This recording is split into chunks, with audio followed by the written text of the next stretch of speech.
에베소서는 6장으로 된 사도 바울의 아주 짧은 서신입니다. 근데 그 안에는 교회를 위해서 하나님이 주시는 영적인 진리가 아주 풍성하게 들어있어요.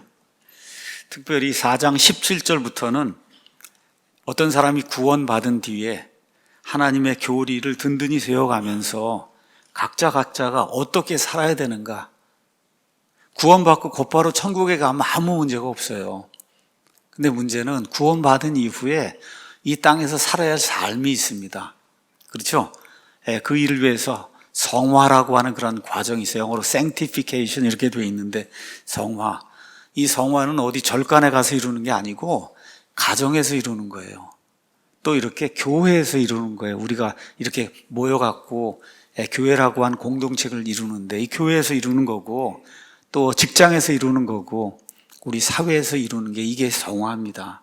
아주 중요한 그런 토픽이에요. 지난주에는 구원받은 사람들에게 적어도 4가지 변화가 나타나야 된다, 이렇게 말씀드렸습니다. 구원받기 전에는 옛사람 하나밖에 없습니다. 근데 구원받으면 우리에게 새 사람이 나타나요.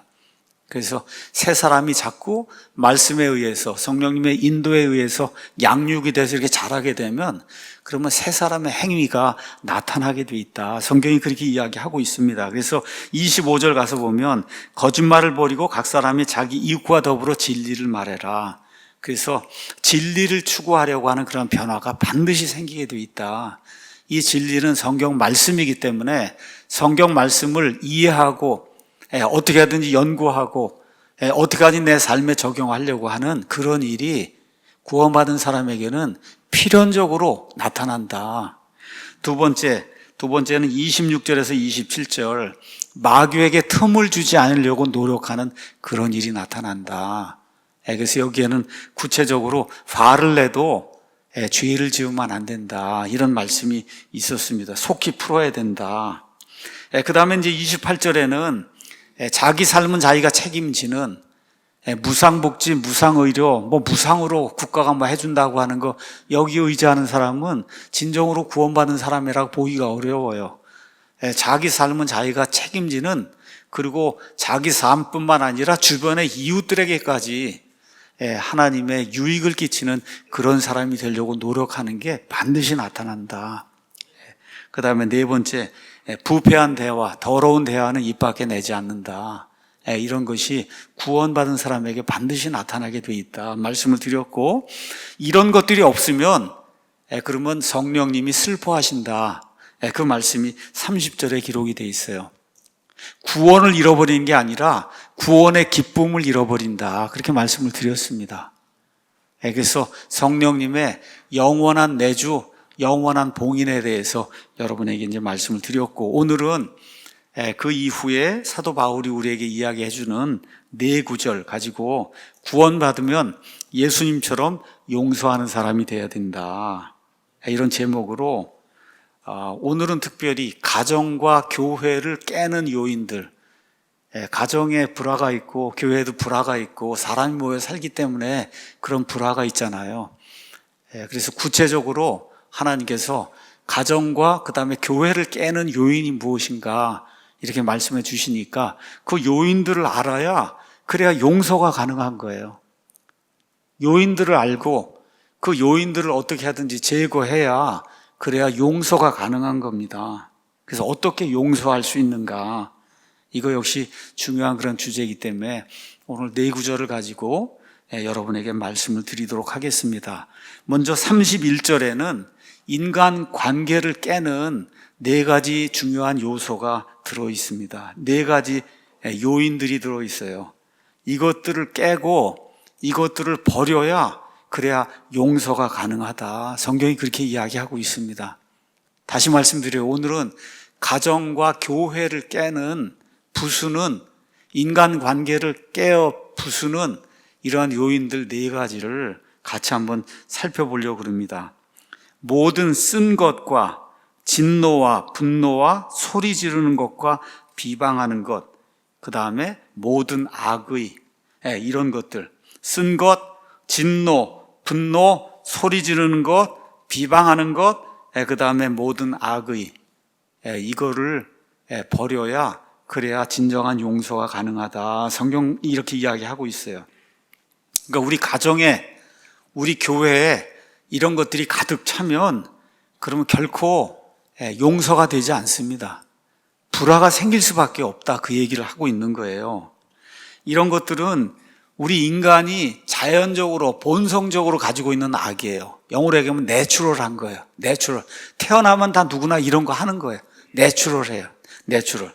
근데 그 다음에 용서라고 하는 거는 슈퍼내추럴한 거예요. 인간을 하기 어려운 거예요, 이게 사실은. 왜냐하면 인간은 그렇게 할 수 없는 존재로 태어나요. 슈퍼내추럴한 게 용서입니다. 그래서 내추럴한 그런 인간이 내추럴한 그런 악을 가지고 있는데 이런 걸 버려야 슈퍼내추럴한 초자연적인 용서가 우리 가운데 가능하다. 이걸 지금 하나님께서 말씀해 주시니까 그래서 이 초자연적인 은혜가 용서예요. 이 용서가 없으면 가정과 교회가 깨집니다. 근데 그걸 이루려고 하면 그러면 몇 가지 우리가 조심하고 가능하면 버려야 될 그런 요소가 있다. 성경이 이야기하고 있는 거예요. 그러니까 용서를 할 수 있어야 사실은 성숙한 그리스도인이에요. 성숙한 그리스도인. 왜냐? 이거 슈퍼내추럴한 거예요. 초자연적인 거예요, 용서가. 그냥 되는 게 아니기 때문에. 우리 사람은 태어나면서부터 그냥 죄를 짓는 경향이 있습니다. 그냥 두면 더 많이 져요.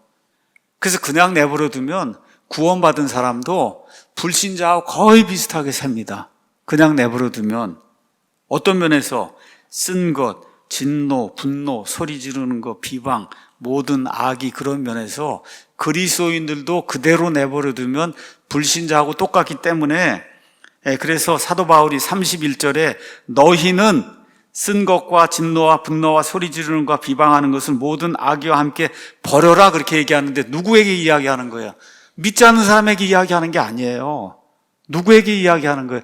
믿고 구원받은 사람에게 이야기하는 거예요.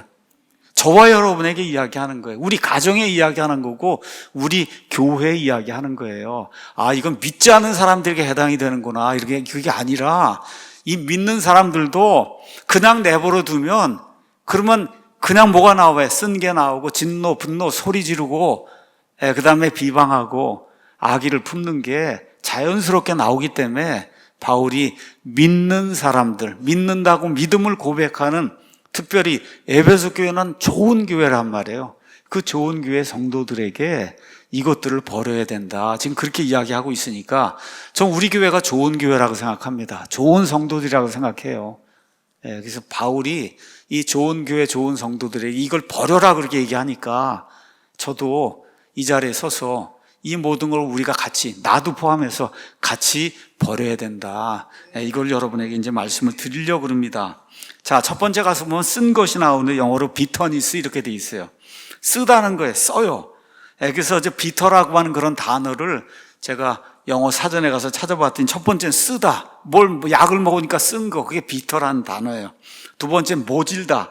살을 애는 듯 하다. 겨울에 몹시 추우면은 비터 윈터라고 얘기해요. 겨울이 아주 몹시 추웠다 이렇게 할 때 비터라는 단어를 써요. 세 번째는 호되다. 가차없다. 신랄하다. 냉혹하다. 누구를 비판하거나 이렇게 이제 할 때 혹평을 한다 그러면 비터 크리티시즘 이렇게 이제 이야기하는 거예요. 네 번째는 견디기 어렵다. 괴롭다. 쓰라리다. 그래서 어떤 사람이 슬픔을 당하는데 너무 어려운 슬픔을 당하면 그럼 영어로 비터 소로우를 겪고 있다. 그렇게 얘기하는 거예요. 비터 소로우를. 그 다음에 다섯 번째는 원한을 품었다. 이 원한. 우리 이 한국 사람들의 이 여름 드라마에 귀신 나오고 이런 그런 거 보면 다 원한 품는 거 나오잖아요. 이런 거 있지도 않은 귀신 가지고. 그렇죠? 그 원한을 품는 게 영어로 비터예요. 비터. 이게. 그러니까 이 원한을 품고 말을 내뿜으면은 비터 월즈가 되는 거예요. 그럼 원한의 말이다. 몹시 분해서 남을 쓰라리게 하는 그런 말 할 때 이렇게 비터라고 하는 그런 말이 나옵니다. 이거 살펴보니까 비터라고 하는 말이 인간관계에서 상대방을 향해 갖는 쓴 감정 이런 걸 지금 비터라고 얘기해서 우리 영한 그 사전에 가서 보면 네 번째, 다섯 번째 이 정의가 지금 오늘 성경이 이야기하려고 하는 비터라고 하는 그런 말의 정의예요. 어떤 사람을 영원히 증오하게 만드는 거, 그게 비터니스예요. 그래서 제가 비터니스라고 한 이런 단어를 성경에 가서 쭉 찾아봤더니 여러 군데 나옵니다. 성경의 용례는 어떻게 돼 있냐? 사람이 이제 죽을 지경에 이르러서 사망의 공포가 이제 닥치잖아요. 그럼 그냥 사람이 진짜 말 그대로 어찌 할 바를 모르게 돼요. 이렇게 될 때 뭐라고 표현했냐? 내 혼이 쓰라린 가운데 있다. 내 혼이 쓰라린 가운데 있다. 그러니까 여러분이 어떻게 생각해 보시면 되냐 하면, 여기 이렇게 상처가 났어요. 여기서 소금을 갖다 뿌려보세요. 얼마나 쓰라릴까? 그렇죠? 이게 비터예요. 비터? 이해하시겠죠? 그래서 지금 성경은 이렇게 가정과 교회에 이렇게 상처 났을 때 거기다 소금을 뿌리면 얼마나 쓰라릴까 하는 그런 감정을 일으키는 그런 거, 이걸 갖다 버려야 된다고 이야기하고 있습니다. 이걸 갖다 버려야 된다. 가정이 화평하고, 가정, 교회가 화평하려고 하면 그렇게 해야 된다. 자, 예가 나와 있습니다. 히브리서 12장 15절 가서 보면 예가 나와 있는데, 그 예가 어떻게 돼 있냐? 15절에 부지런히 살펴 하나님의 은혜에 이르지 못하는 자가 없게 하고, 또 쓴 뿌리가 돋아나 너희를 괴롭게 하여 많은 사람이 그것에 의해 더럽혀지지 않게 하며. 자, 가서 보니까 쓴 뿌리가 돋아나면 여러 사람을 괴롭게 한다는 거예요.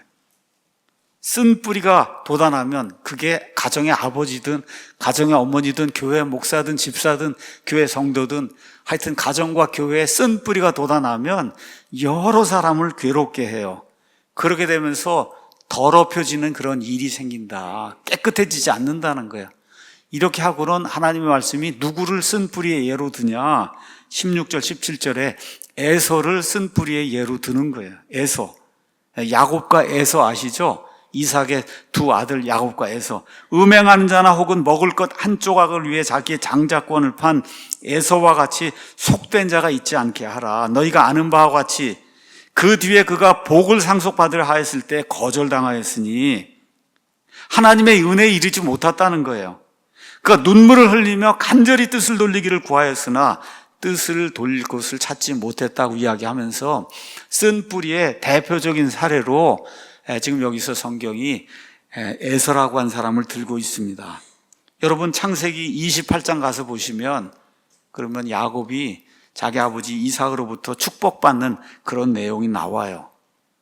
그래서 에서가 이게 자기가 축복을 받지 못하니까 창세기 28장 41절에 가서 보면 이렇게 기록이 되어 있습니다. 41절에 자기 아버지가 야곱을 축복할 때 말한 그 축복으로 인해 에서가 그를 야곱을 미워하여 마음속으로 이르기를 내 아버지로 인해 애곡할 날들이 가까우니 그때에 내가 내 동생 야곱을 죽이리라. 여러분 얼마나 이 비터니스가 썼으면은 그래서 자기 동생을 죽이겠다는 거예요. 자기 동생을. 이게 비터니스가 하는 일이에요. 이 비터니스가 들어오면은 그런 거 가정과 교회에 살인이 일어날 정도로 가정과 교회에 일치가 깨지고 그래서 더러운 일이 생기고 이렇게 된다는 겁니다. 그래서 그는 야곱을 죽이기에 평생 애를 쓰다가 나중에 야곱을 만난 뒤에 하나님의 은혜로 회개했어요. 근데 너무 늦었어요. 하나님의 은혜로 회개했지만 진정으로 하나님께 돌아가지 못하는 그런 일이 발생하면서 결국 하나님을 대적하면서 계속해서 하나님의 백성 이스라엘을 대적하는 에돔이라고 하는 그런 족속이 있는데 에돔 족속의 조상이 되는 그런 불행한 사람이 됐다. 성경이 그렇게 이야기하고 있는 겁니다. 이게 쓴 뿌리고 이게 쓴 것이에요. 그래서 교회나 가정에 이러한 그 쓴 뿌리가 있으면은 그럼 항상 사망과 저주와 그 다음에 불평과 그 다음에 불일치 이걸 가져온다.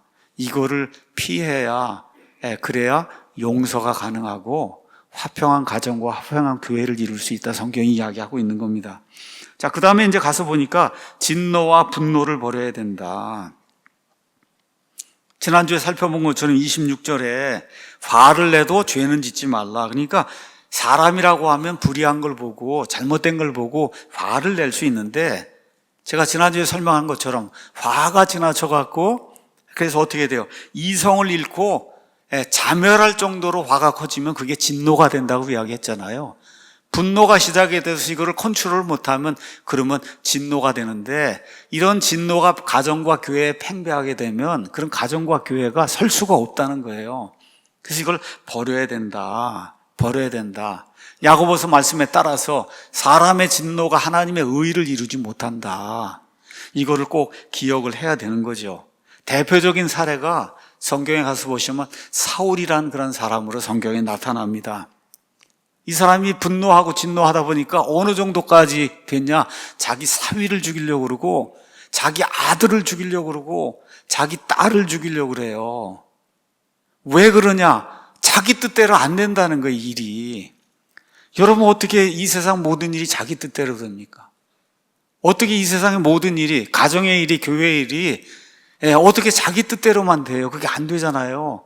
이게 안 되니까 그냥 분노가 치솟고 그 다음에 진노로 이게 바뀌니까 아들을 죽이려고 그래요. 아들을. 딸을 죽이려고 그래요. 딸의 남편 사위를 죽이려고 그렇게 7년 8년 동안을 벼룩을 잡듯이 다윗을 쫓아다니는 그러한 비정상적인 행태가 성경에 기록이 돼 있어요. 그러다가 결국 어떻게 돼요?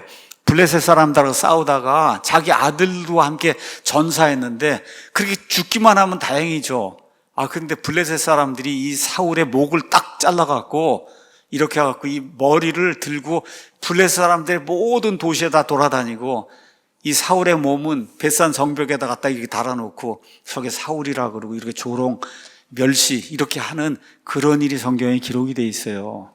왜 그러냐? 우리의 배움을 위해서 하나님이 그렇게 기록해 놓은 거예요.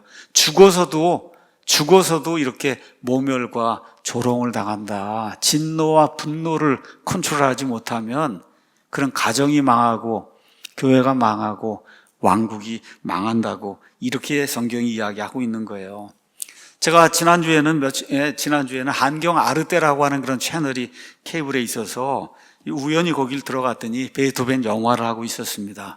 아시는 것처럼 베토벤은 나이가 이제 들어서 한참 이렇게 음악 여기에 이제 열중해야 될 때 청각을 잃고 인생의 후반부를 비참하게 살았어요.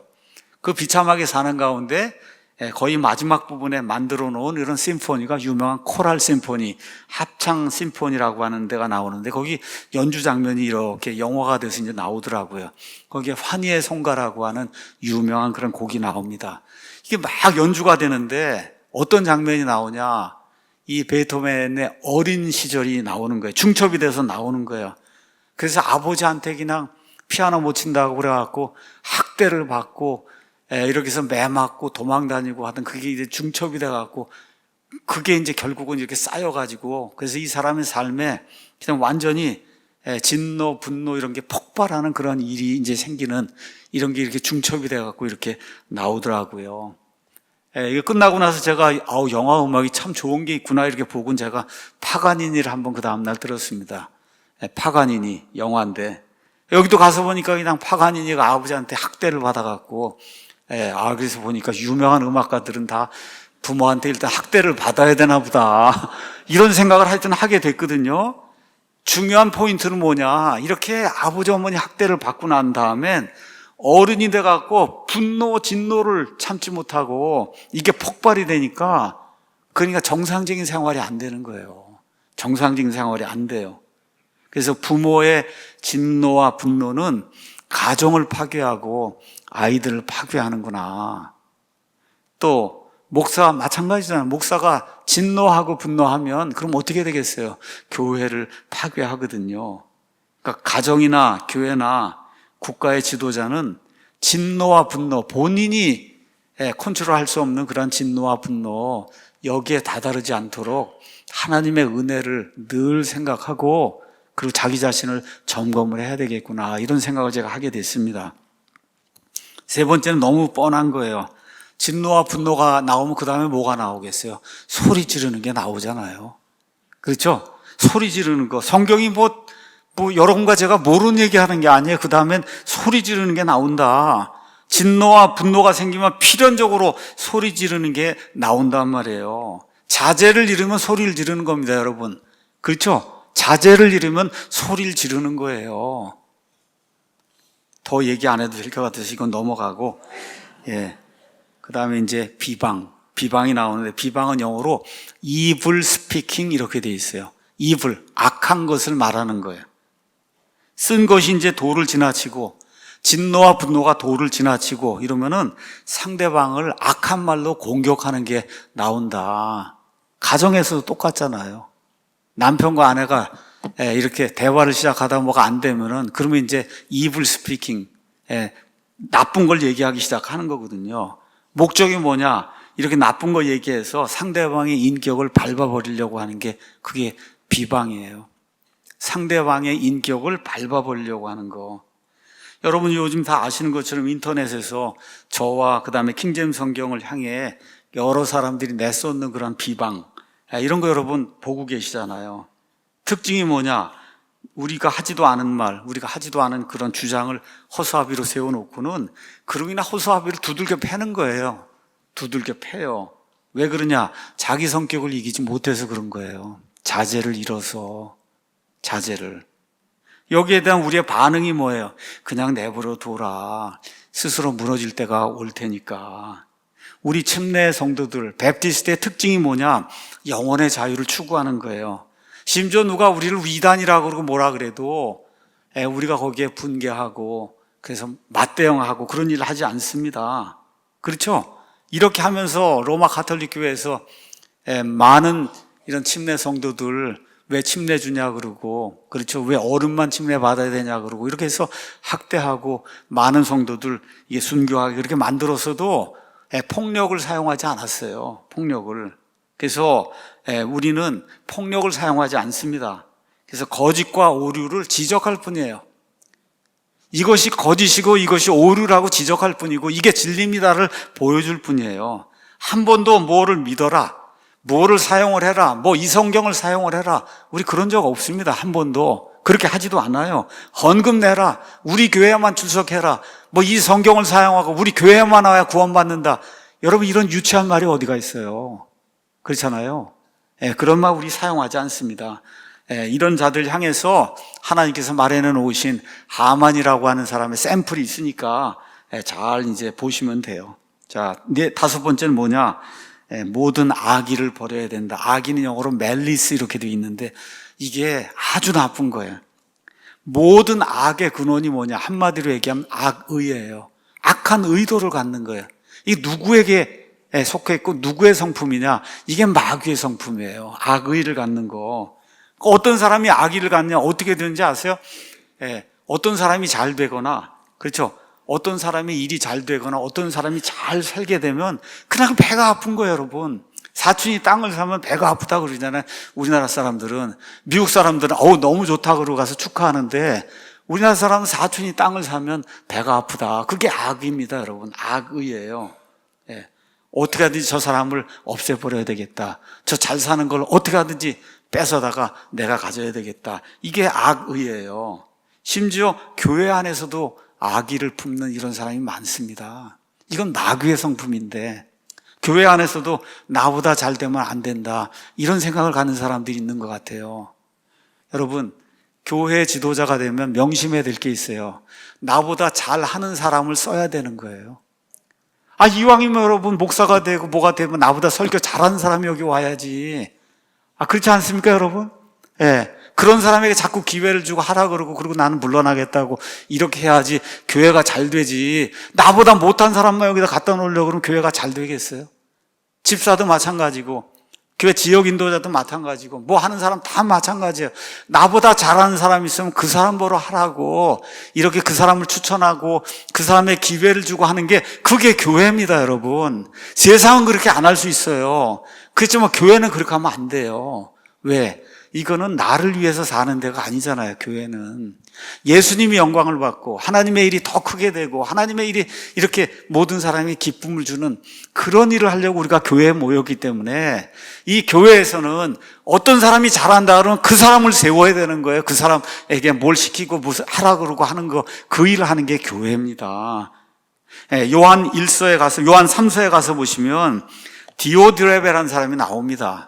성경에는 이런 사람들이 예가 많이 나와요. 9절에 내가 교회에 썼지만 그들 가운데서 으뜸이 되기를 좋아하는 디오드레베가 우리를 받아들이지 아니하니 그러므로 내가 가면 그가 행하는 행위들을 기억하리라. 그가 악한 말들, 이게 뭐야? 비방하는 거예요. 우리를 헐뜯고도 그것으로 만족하지 아니하며 자신도 형제들을 받아들이지 아니하고 받아들이려 하는 자들도 금하여 그들을 교회에서 내쫓는도다. 그러니까 교회에 디오드레베가 많으면 그 교회는 될 수 없는 거예요, 여러분. 디오드레베. 근데 디오드레베는 뭐 좀 있다고 한 사람이 디오드레베가 되지, 아무것도 모르는 사람은 디오드레베가 안 됩니다. 그래서 우리가 명심을 해야 되는 거예요. 그래서 바울이 뭐라고 하나님의 영감을 받아서 충고를 하냐? 구원받은 성도라면 이런 것들을 과감히 버려야 된다. 이거는 성도와 성도 사이에, 또 성도와 불신자 사이에 일어나는 그러한 악한 일들인데, 특히 교회 성도들 간에 부부 사이에 이런 것들이 넘쳐나면 그럼 어떻게 돼요? 관계가 깨져요. 교제가 깨져요. 가정이 깨져요. 교회가 깨지고 분열이 된다.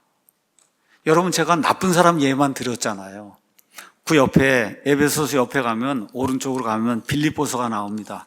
빌립보서 4장에는 2절, 3절에 바울이 간곡히 간청하는 내용이 나옵니다. 내가 유오디아에게 간청하고 순두계에게 간청하되 그들이 주 안에서 같은 생각을 품을 것을 간청하노라. 좋은 사람들이에요. 또 참된 멍에 동료인 내게도 내가 간절히 권하노니 복음 안에서 나와 함께 수고하고 또한 클레멘트와 함께 또 나의 다른 동료 일꾼과 함께 수고한 저 여자들 누구예요? 유오디아하고 순두계를 도와라. 그들의 이름이 생명책에 있다. 이렇게 좋은 사람, 순두계, 그러니까 벌써 순하게 생겼잖아요. 이름도 그렇잖아요. 순둥이처럼 이렇게 생겼잖아요. 근데 교회에 문제를 일으키는 거예요. 다 착해요. 여기 유오디아도 이렇게 사람이 좋게 이름이 좋아 보이잖아요. 벌써 이게. 그런데 같은 마음을 품지 않는다는 거. 같은 마음을 품지 않으니까 바울이 간곡하게 부탁을 하는 거야. 좀 같은 마음을 품어라. 왜 그래? 그 안에 쓴 게 있고 진노와 분노가 있고 비방이 있고 악의가 있으니까 좋은 사람들인데도 따로따로 떼어놓으면 다 좋은 사람들인데도 이렇게 교회 안에 들어와서 문제를 일으키는 이런 일이 있다고 성경이 이야기하는 거예요. 그럼 이걸 해결하는 방법이 어디에 있냐? 32절에 나옵니다. 32절 서로 친절히 대하며 상냥한 마음을 품고 서로 용서하기를 하나님께서 그리스도로 인해 너희를 용서하신 것 같이 해라. 자, 어떻게 용서가 가능하냐? 32절에 나와 있는 말씀 그대로 하나님께서 먼저 우리를 사랑하셔서 우리를 친절히 대하시고 우리에게 상냥한 마음을 품으시고 그리고 그리스도를 보내셔서 그 그리스도께서 우리를 대신해서 십자가에서 피를 흘리고 죽으셨잖아요. 그렇게 하셨기 때문에 우리가 용서해야 된다. 지금 그렇게 이야기하고 있는 거예요. 먼저는 버려야 됩니다. 그런 다음에 용서가 가능하다. 저와 여러분이 구원받기 전에 상태가 어떠냐? 로마서 5장에 가서 보니까 5장 8절에 우리가 아직 죄인이었을 때 예수님께서 우리를 위해 죽으셨다 그래요. 죄인뿐만 아니라 10절 갔으면 우리가 원수였을 때, 하나님하고 원수지간이었을 때 하나님께서 우리를 살려주셨다고 성경이 이야기하는 거예요.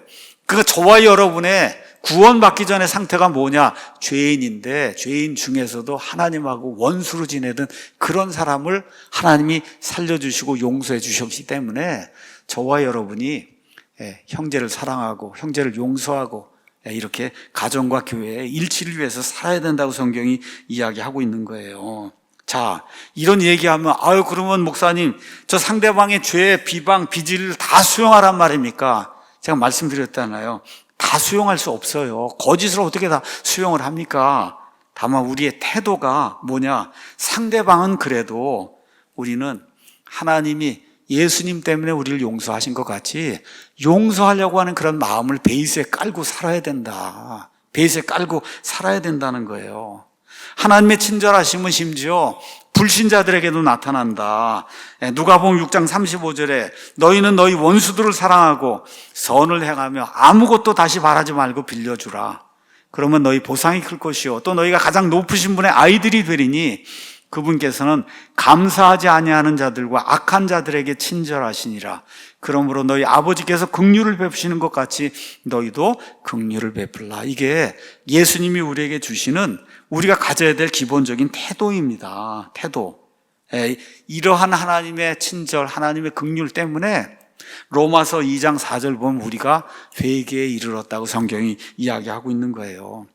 용서는 사복음서를 읽으면 예수님이 여러 가지 주제를 많이 가르쳤는데 그 주제들 중에 예수님이 가장 많이 가르치신 주제 중에 하나가 뭐냐? 용서에 대한 겁니다. 용서. 우리 마태복음 한번 가서 보겠습니다.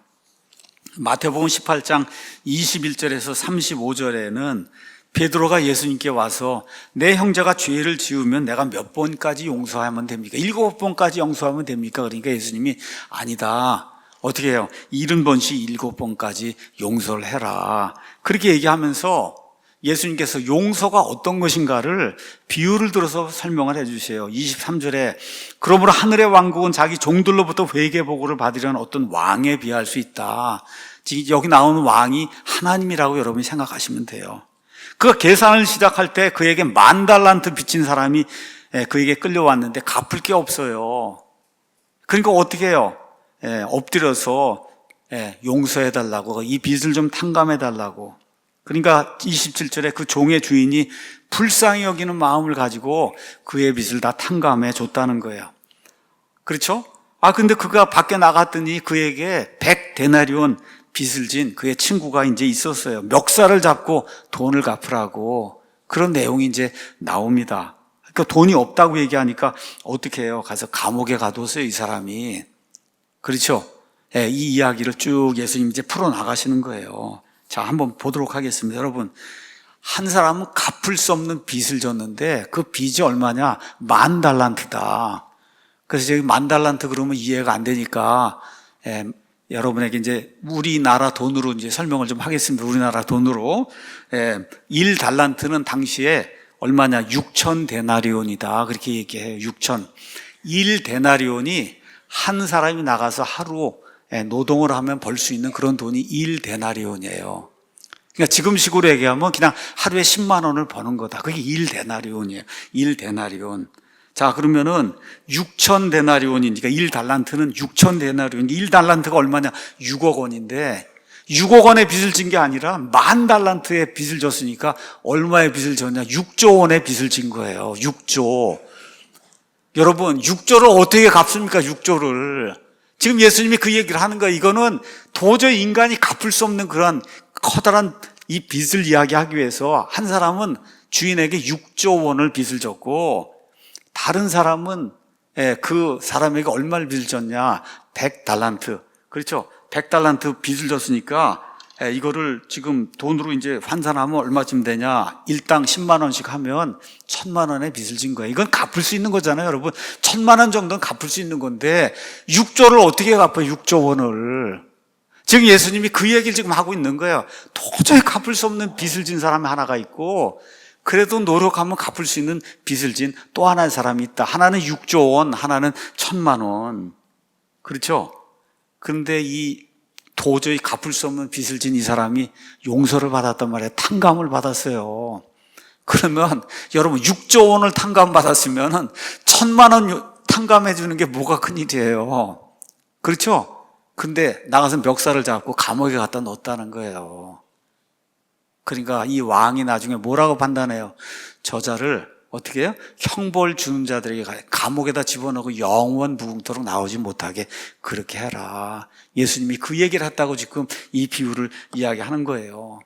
그러니까 저와 여러분이 하나님께 지은 죄가 6조가 뭐예요, 여러분? 600조, 6천조, 6억 조를 갖다 해도 갚을 수 없는 그런 빚을 저와 여러분이 졌잖아요. 도저히 하나님 앞에 쓸 수 없는 그런 죄인, 이 죄의 모든 걸 하나님이 탕감을 해주셨잖아요. 그러니까 작은 죄는 저와 여러분이 용서를 해야 된다. 형제들이 짓는 작은 허물 이런 것들은 우리가 용서를 해야 된다. 마땅히 죽을 죄를 용서받았으니까 마땅히 작은 죄들은 용서해야 되지 않느냐. 지금 예수님이 그 얘기를 하고 있는 거니까 하나님이 우리의 죽을 죄를 용서했으니까 누구 때문에? 예수님 때문에 우리가 형제 자매들의 남편과 아내, 부모와 자식 간에 이런 작은 잘못 이런 건 마땅히 용서해야 되지 않느냐. 자, 근데 이거 무조건 용서가 안 됩니다. 참 이게 재미있는 게 있어요. 우리 마태복음 18장 이거 용서 읽었잖아요.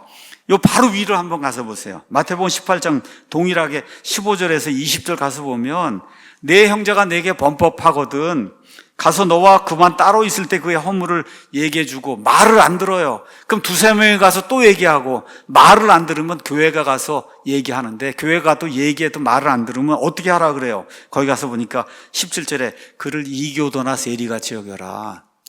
그러니까 여러분 용서를 해야 될 때가 있고 용서를 하지 않아야 될 때가 있단 말이에요.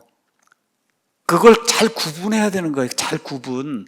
근데 어떤 것이 이루어져야 되냐? 앞에 나와 있는 거, 쓴 거, 진노와 분노, 소리 지르는 거, 그렇죠? 비방하는 거, 악의 품는 거, 이런 것들을 내가 안 하겠다고 서로가 이렇게 다짐을 하고 이렇게 될 때 하나님의 용서가 이루어지는 거. 우리 하나님 앞에 가는 것도 마찬가지예요. 회개하지 않는데 여러분 하나님이 어떻게 다 받아주세요. 그러니까 이거를 잘 구분할 줄 아는 그런 사람이 교회 지도자가 되고 특히 집안에서 남편이 이런 걸 잘 구분해서 가정을 잘 치리해야 된다. 제가 이제 말씀을 준비하는 가운데 이 위얼스 목사님의 주석을 이제 보게 됐습니다. 거기 한 예가 나와 있어요. 위얼스 목사님이 이제 열심히 성경 공부를 가르치는데 한 60세쯤 된 아주 잘생긴 어떤 노인이 성경 공부하러 왔다가 자기한테 자기도 결혼하려고 그러는데 결혼식 좀 주례를 서줄 수 있습니까? 이렇게 묻는 거예요. 한 60 된 사람이. 그래서 제가 낯선 사람의 뭐 주례를 서는 거 이게 조금 좀 불편하고 그러니까 아내가 될 사람을 좀 먼저 데리고 와서 저한테 이렇게 소개해 주시고 이야기를 서로 이렇게 나누고 그 다음에 그럼 제가 주례를 서는 것이 어떻겠느냐 이렇게 이제 제안을 했다는 거예요.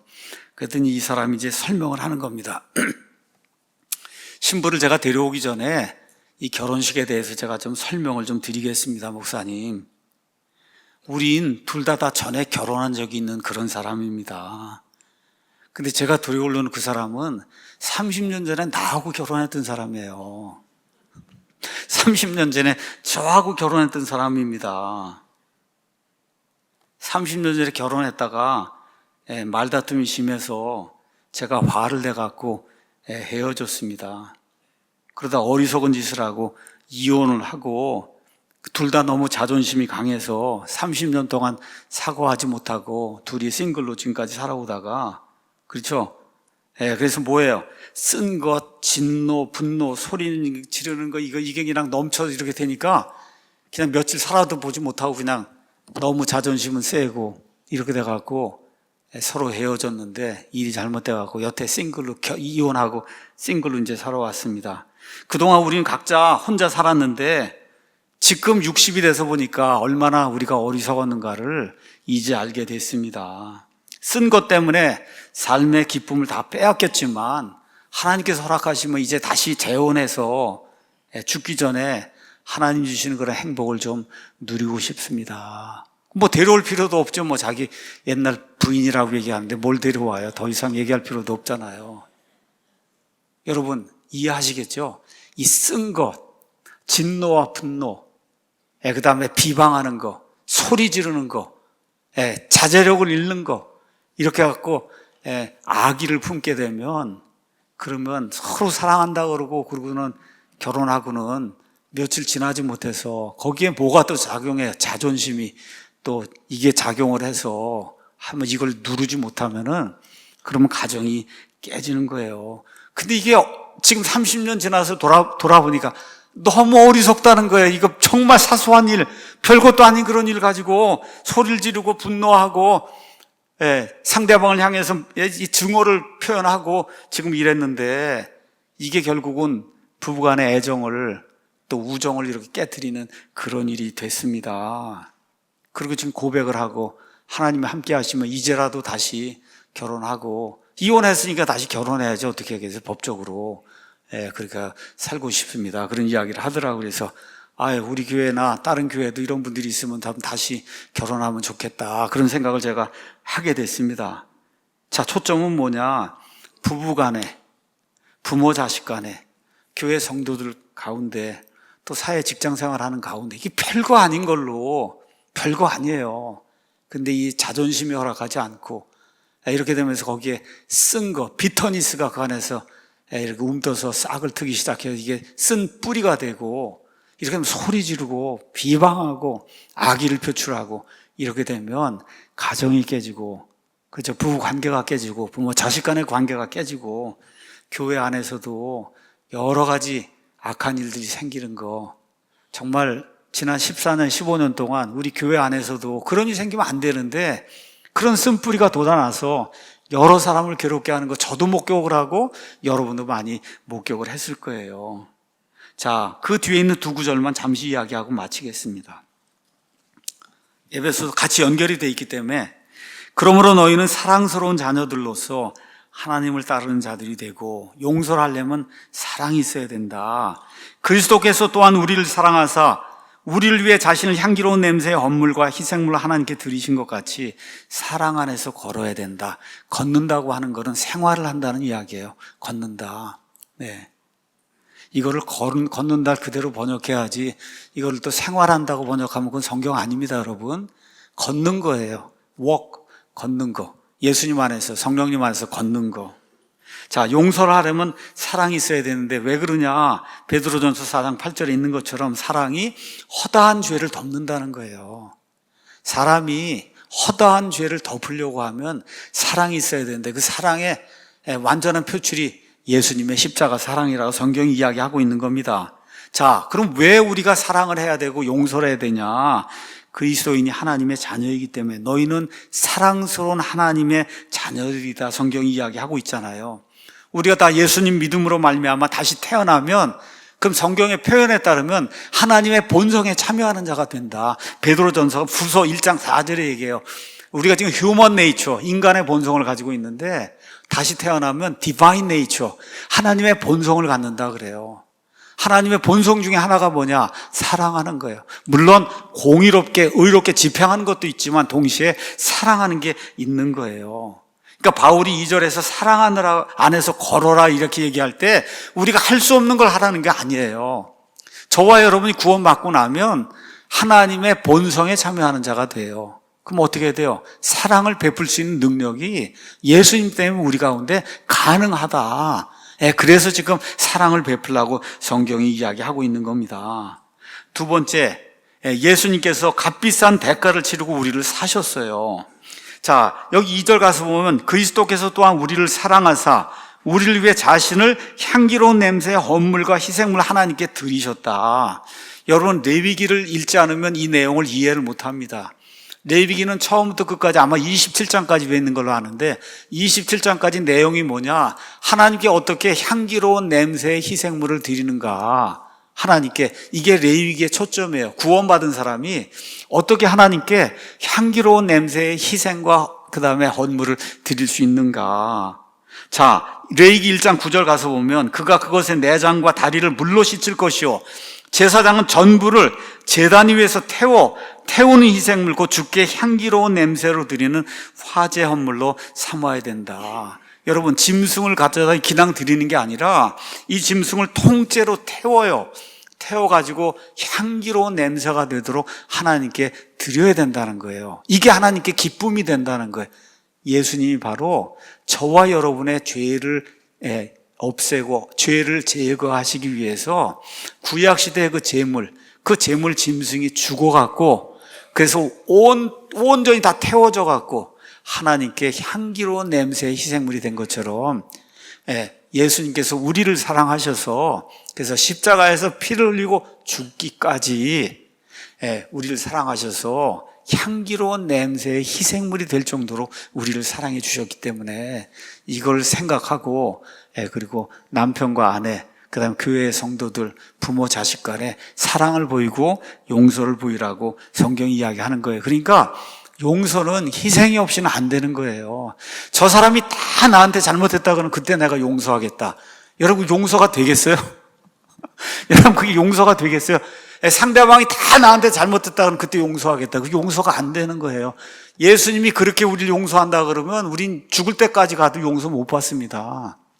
그렇죠? 예, 그게 아니잖아요. 희생이 있는 거예요, 희생. 희생이 있어야 사랑이 있고 그래야 용서가 가능한 거죠. 결론의 말씀을 드리겠습니다.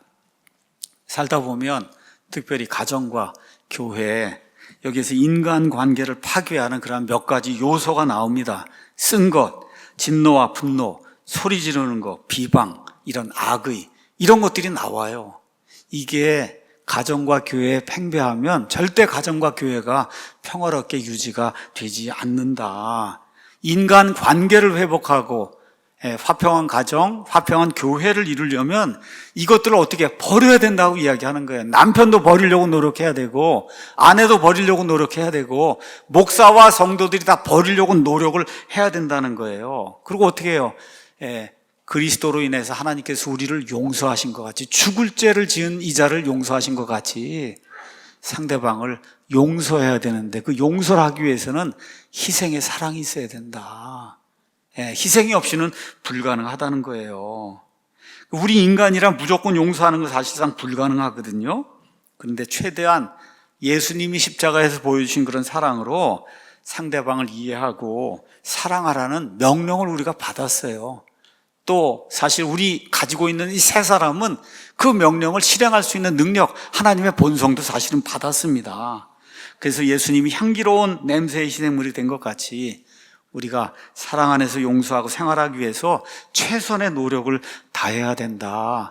성경이 지금 사도 바울이 누구에게 이야기하는 거예요? 불신자들에게 얘기하는 게 아니라 가장 좋은 교회, 좋은 교회 성도들이라고 하는 에베소 교회 성도들에게 지금 그렇게 이야기하고 있기 때문에 저도 하나님 말씀 맡은 목회자로서 여러분들에게 그렇게 부탁을 드립니다. 좋은 가정, 좋은 교회를 이루기 위해서 가정과 교회를 깨는 이 5가지, 머릿속으로 생각해 보세요. 금방 생각이 날 거예요. 이거 5가지를 버리려고 노력하고 예수님의 십자가 사랑으로 상대를 이해하려고 노력하는 우리가 돼야 되겠다. 이렇게 될 때 정말 하나님이 기뻐하시는 가정, 좋은 교회가 이루어질 줄로 믿습니다. 기도하고 마치겠습니다.